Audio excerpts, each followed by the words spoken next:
মসজিদে যতক্ষণ বৈশা থাকে এক ফেরেশতা ডাইনে বৈশা চোখের পানি জড়াইতে থাকে, আল্লাহুম্মা গফিরলা, আল্লাহ আরে মাফ করে দেন না। আল্লাহ বলে তোরা তো আইলো গেল কি, আপনার ঘরেই তো বের হইছে,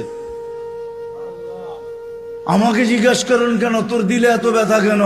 আপনার ঘরেই তো বের হইছে, বন্দা তো আপনারই সৃষ্টির সেরা, তো আপনিই বানাইছেন। ও যদিও না কান্দে তো আমি ওর পক্ষ হয়ে একটু কান্দতেছি, অসুবিধা কি? আরেকজন বলে আল্লাহুম্মা আরহাম আলাইহি, আল্লাহর উপরে দয়া করেন না। আপনার ঘরে বসে রইল, তারপরে যদি দয়া না করেন তো বাজারে গেলে করবেন, ওটা তো দয়ার জায়গাই না। কি করে না করে না দোয়া? যতক্ষণ মসজিদে বসে থাকে আরেকজন নামাজের সওয়াব লিখতে থাকে। আল্লাহ বলে ঘুমায় তো রইল, তুই নামাজের সওয়াব লেখোস না কেন? ঘুমাইলো তো আপনার বাড়িতেই ঘুমাইছে, আর কোথায় ঘুমাইছে? সওয়াব লিখবো না তো লিখবো না কেন?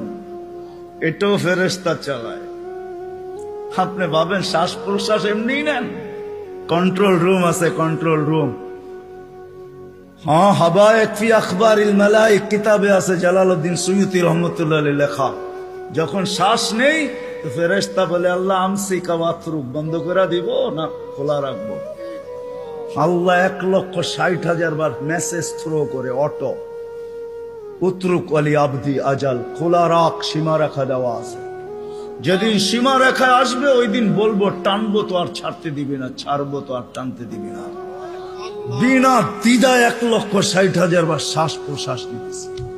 আসেন একটু ভাবি। সুর তো আমার কাছে নাই যে আমি আপনাদেরকে পাগল করব।